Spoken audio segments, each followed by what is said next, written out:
Hello guys, स्वागत है आपका केमिस्ट्री क्लासेस में। कक्षा 11 के इस लेक्चर में आज हम आपको पहले पीरियाडिक टेबल के बारे में बताएंगे। क्लास 11 जैसा कि हम आपको पीरियाडिक टेबल के बारे में बताते आए हैं, तो उसी के आगे आज फिर हम आपको पीरियाडिक टेबल के बारे में बताएंगे। अगला समूह 14 समूह तक आपको बता चुके हैं। अब 15वां समूह आज आपको बताना है। तो 15वां समूह जो हमारा है 15th ग्रुप, देखिए पीरियाडिक टेबल में जो 15th ग्रुप है या इसी को हम क्या कहते हैं, 5th ए ग्रुप। 15th ग्रुप और 5th ए ग्रुप। अब इसको हम कैसे याद करेंगे ट्रिक के माध्यम से, जैसा कि हमने आपको फर्स्ट ए, सेकंड ए और पूरा डी ब्लॉक एलिमेंट, और अब ये पी ब्लॉक एलिमेंट चल रहा है, तो यस ब्लॉक एलिमेंट को हमने आपको शॉर्ट फॉर्म ट्रिक के रूप में बताया कि कैसे आप याद कर सकते हैं। एक एक तत्व के बारे में आपको ट्रिक बताया हमने कि आप इसको ऐसे तैयार कर लीजिए।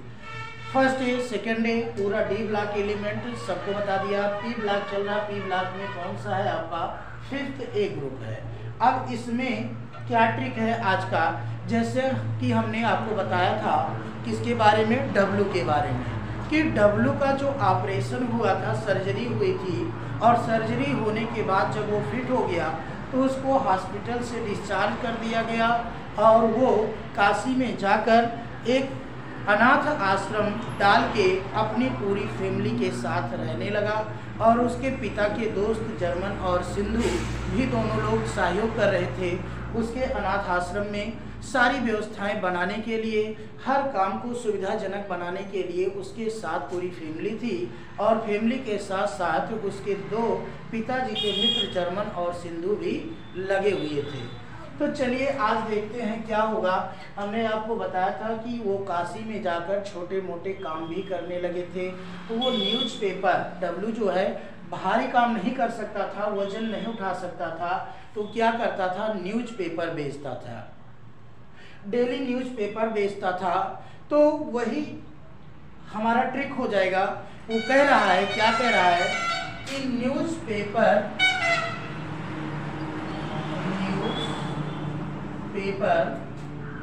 आज सब बिकेंगे। न्यूज़पेपर आज सब बिकेंगे। कैसे बिकेंगे, एकदम मस्ती से, एकदम मस्त होकर वो न्यूज़पेपर बेच रहा है।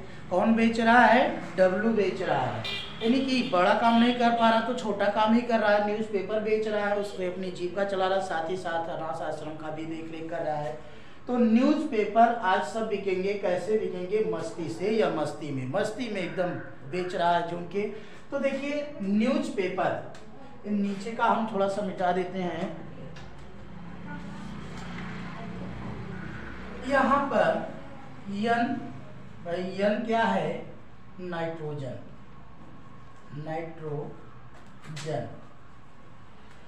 न्यूज़पेपर पी, ये जो है पी से है, तो पी का मतलब फास्फोरस।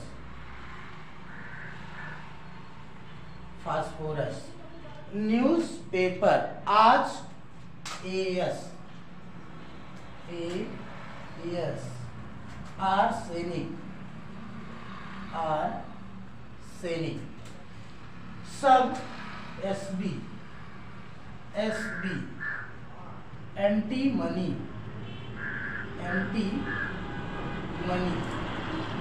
बिकेंगे, BI, बिस्मथ, मस्ती, MC, मास्कोबियम। देखिए कितने अच्छे ट्रिक से, कितने छोटे सेंटेंस से हमने पूरे 6 तत्वों के नाम याद कर लिए। इसी प्रकार इसके पहले भी हमने 14 तक आपको बताया है। ट्रिक के माध्यम से, कहानी के माध्यम से पूरी एक कहानी हमने बना दिया है। डब्ल्यू के बारे में पूरी एक टेबल जितनी है 118 तत्वों के बारे में, सारी तत्व या सारे तत्वों की जो नेम है वो एक कहानी के रूप में सिमट गई है।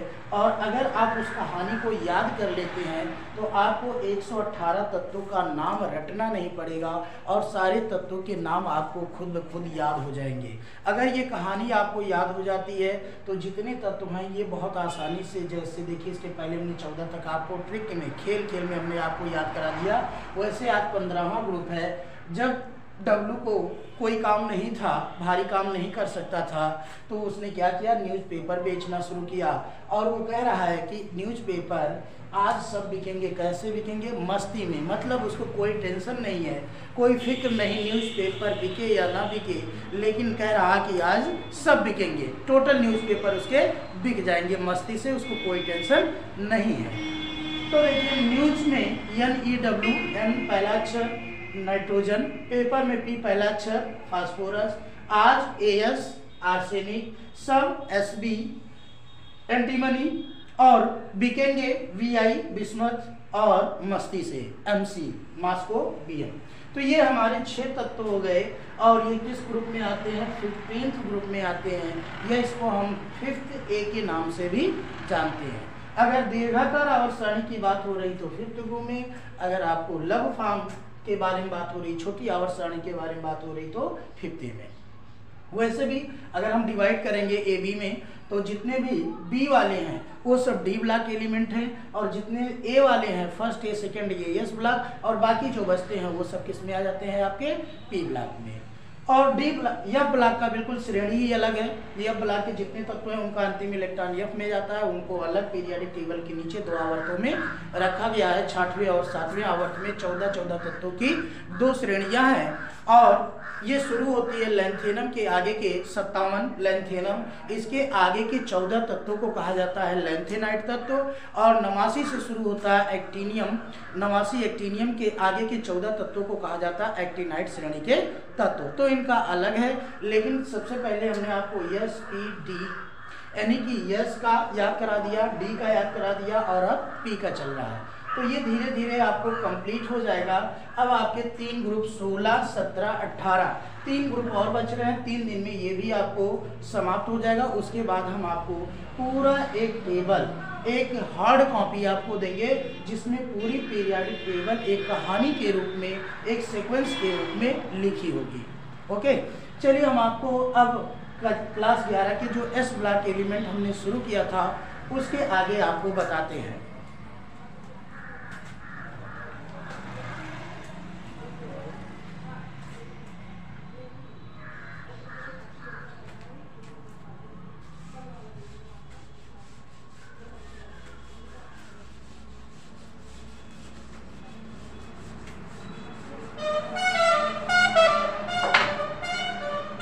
कैल्शियम ऑक्साइड के बारे में कल हमने शुरू किया था, इसके बनाने की विधि आपको बताई थी।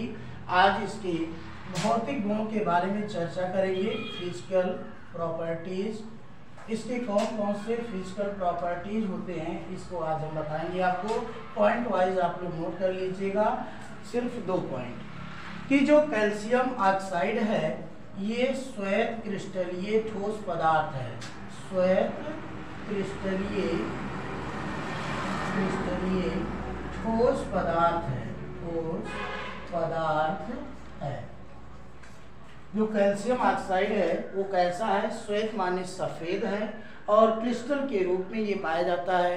दूसरा है कि इसका गलनांक, इसका मतलब कैल्शियम ऑक्साइड का, इसका गलनांक जो होता है, गलनांक, गलन अंक मतलब जिस टेम्परेचर पर ये गलता है या पिघलता है वही इसका गलनांक कहलाता है। ये होता है 2870 केल्विन। 2870 केल्विन होता है इसका गलनांक, 2870 केल्विन होता है। तो 2 पॉइंट आपको नोट करना है फिजिकल प्रॉपर्टीज में। पहला, ये सफ़ेद रंग का क्रिस्टलीय ठोस पदार्थ है। दूसरा कि इसका जो गलनांक है वो 2870 केल्विन के आसपास होता है। अब हम आपको दूसरा प्रॉपर्टी बताएंगे, केमिकल प्रॉपर्टीज। चलिए केमिकल प्रॉपर्टीज के बारे में हम आपको बताते हैं।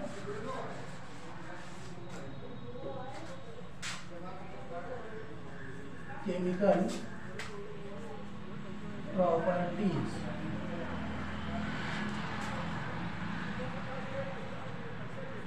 देखिए अगर कैल्शियम ऑक्साइड को खुला वातावरण में छोड़ दिया जाए, अगर कैल्शियम ऑक्साइड को खुला वातावरण में छोड़ दिया जाए तो ये नमी को अवशोषित कर लेता है। नमी, आर्द्रता को, जो वायुमंडल में आर्द्रता है, नमी है, उसको एब्जॉर्ब कर लेता है और कन्वर्ट हो जाता है कैल्शियम हाइड्रोक्साइड में। इसमें बदल जाता है कैल्शियम हाइड्रोक्साइड में। यहाँ पर इसको बैलेंस करने के लिए देखिए 2 कैल्शियम, 2 ऑक्सीजन, 2 हाइड्रोजन, तो यहाँ इसको 2 कर देते हैं और इसको भी 2 कर देते हैं। तो 2 दूनी 4 और 2 दूनी 4, 4 ऑक्सीजन हो गया, 2 यहाँ पर और 2 यहाँ भी कर दीजिए, 2 2 4 ऑक्सीजन हो गया। देखिए 2 दूनी 4, हाइड्रोजन भी 2 दूनी 4, 2 दूनी 4 और कैल्शियम भी 2। तो सबका नाम लिख देते हैं। ये इसका नाम आपको पता है, ये है कैल्शियम ऑक्साइड। कैल्शियम ऑक्साइड ये क्षारीय ऑक्साइड होता है, क्षारीय ऑक्साइड। और क्षारीय ऑक्साइड और नमी को अवशोषित करने के बाद जल को अवशोषित करने के बाद ये क्षार में बदल जाता है, जिसका नाम है कैल्शियम हाइड्रोक्साइड। कैल्शियम हाइड्रोक्साइड, ये कैल्शियम हाइड्रोक्साइड में परिवर्तित हो जाता है। तो ये पहली केमिकल प्रॉपर्टी हो गई कि अगर हम कैल्शियम ऑक्साइड को खुला वातावरण में, वायुमंडल में छोड़ देते हैं तो ये आर्द्रता को अर्थात नमी को या जल के अणुओं को अवशोषित कर लेता है और क्या बना देता है, कैल्शियम हाइड्रोक्साइड। चलिए दूसरा देखते हैं।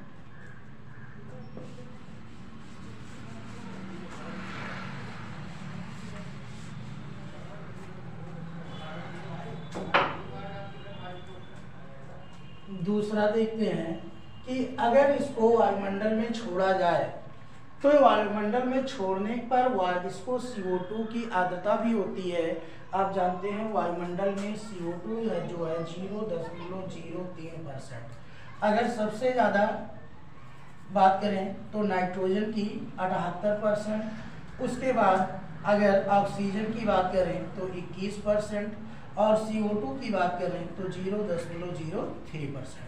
ये याद रखिएगा, वायुमंडल में सबसे ज़्यादा नाइट्रोजन गैस होती है जिसकी परसेंटेज मात्रा 78 है और उसके बाद 21% ऑक्सीजन है और CO2 जो है 0.03% है। तो अगर हम इसको वायुमंडल में छोड़ेंगे तो ये नमी के साथ साथ CO2 को भी एब्जॉर्ब कर लेती है और जब ये CO2 को एब्जॉर्ब कर लेती है तो ये बना लेता है कैल्शियम कार्बोनेट।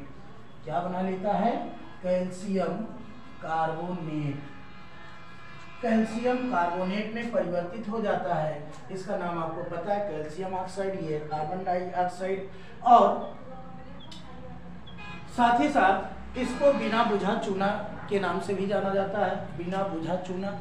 और अभी जब हमने जल के साथ इसकी क्रिया कराई थी तो हमें मिला था कैल्शियम हाइड्रोक्साइड, उसको क्या कहा जाता है, बुझा हुआ चूना। जब तक ये पानी से क्रिया नहीं करता है तब तक इसको हम कहते हैं बिना बुझा चूना। और जब ये पानी के साथ क्रिया करके कैल्शियम हाइड्रोक्साइड बना लेता है तो इसको कहते हैं हम बुझा हुआ चूना। और ये खड़िया है आपका कैल्शियम कार्बोनेट CaCO3। ये जब CO2 से क्रिया करता है तो क्या बनता है, कैल्शियम कार्बोनेट बनता है। चलिए तीसरी अभिक्रिया देखिए, ये तो दूसरी हो गई। तीसरा देखिए,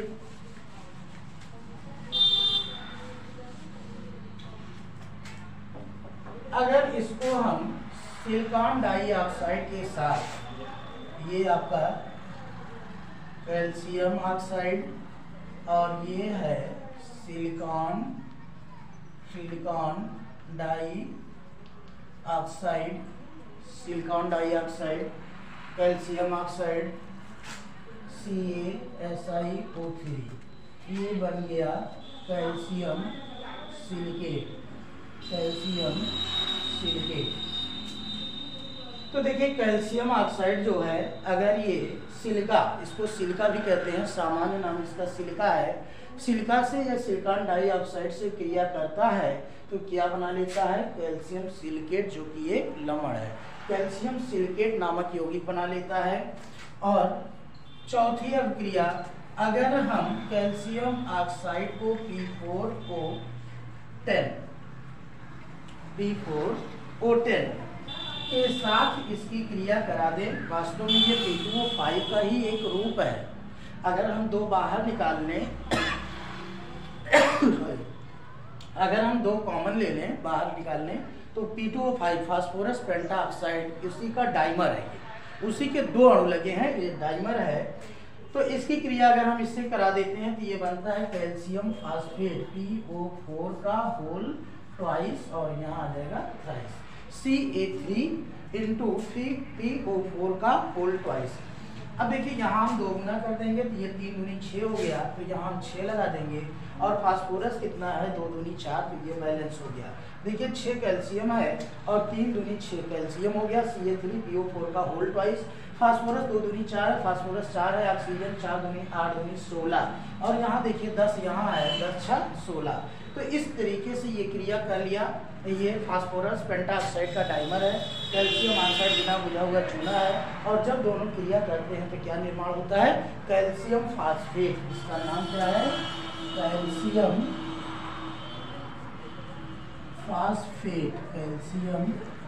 फास्फेट।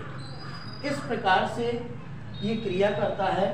अब हमेशा याद रखिए कि कैल्शियम ऑक्साइड जो है, इसकी प्रकृति कैसी होती है, क्षारीय होती है।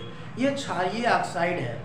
जब भी ये किसी अम्लीय ऑक्साइड से क्रिया करेगा तो हमेशा लवण बनाएगा, और अगर जल से क्रिया करेगा तो सबसे पहले क्षार बनाएगा, फिर अगर किसी या कोई इसके अम्ल इसके संपर्क में आता है तो उससे क्रिया करके अम्ल क्षार उदासीनीकरण क्रिया होती है, जिसके परिणाम स्वरूप क्या बनता है, लवण बनता है, साल्ट बनता है।